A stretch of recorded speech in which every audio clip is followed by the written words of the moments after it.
તાંદેરા mercantile cooperative બેંકની વાર્ષિક સાધારણ સભા યોજાઈ હતી, જેમાં બેંક અને સહકાર મંડળીના વાર્ષિક હિસાબો રજૂ કરવામાં આવ્યા હતા। ખેડૂત ખાતેદાર અને સભાસદો સામે બેંક અને સહકારી મંડળીના ખર્ચ અને નફાના આંકડા રજૂ કરવામાં આવ્યા હતા। તાંદેરા તાલુકાના ખેડૂતો અને પશુપાલકોને 40 કરોડ જેટલી સબસિડી અપાવી છે।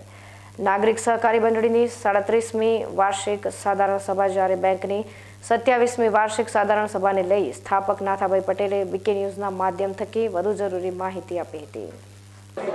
આજે દાદરા બુકે દાદરા નાગરિક સહકારી મંડળી અને દાદરા મર્કેન્ટાઇલ કોઓપરેટિવ બેંકની વાર્ષિક સાધારણ સભા હતી અને તેમાં સૌ મોટા ભાગે સભાસદો ખૂબ હાજર રહ્યા અને હાજર રહી અને અમારા વહીવટને સારા વહીવટ તરીકે કહેવરાવી અને અમને જે કંઈ અમને ઇજ્જત આપી છે એ બદલ સૌ સભાસદ મિત્રોનો હું ખૂબ ખૂબ આભાર માનું છું।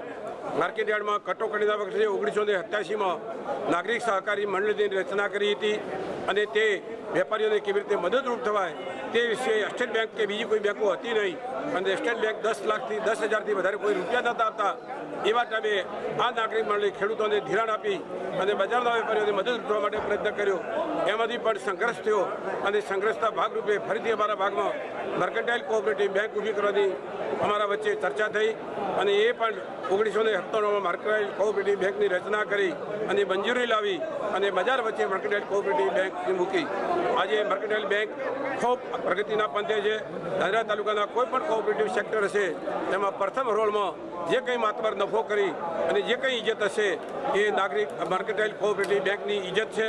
અમારા પાસે કોઈ નાગરિક ક્રેડિટ મંડળીઓ હોય કે ચાહે મર્કેન્ટાઇલ કોઓપરેટિવ બેંક હોય એમાં એક પૈસો મુદત વિધિ બાકીદાર નથી। એ બધું જસ્ટ અમારા જે કોઈ ધિરાણ લેનારા સભાસદોને થાપણદારોના ભાગમાં જાય છે। થાપણદારોએ પણ અમારા પર વિશ્વાસ મૂકી અને અઢળક રીતે અમને નાણું આપે છે।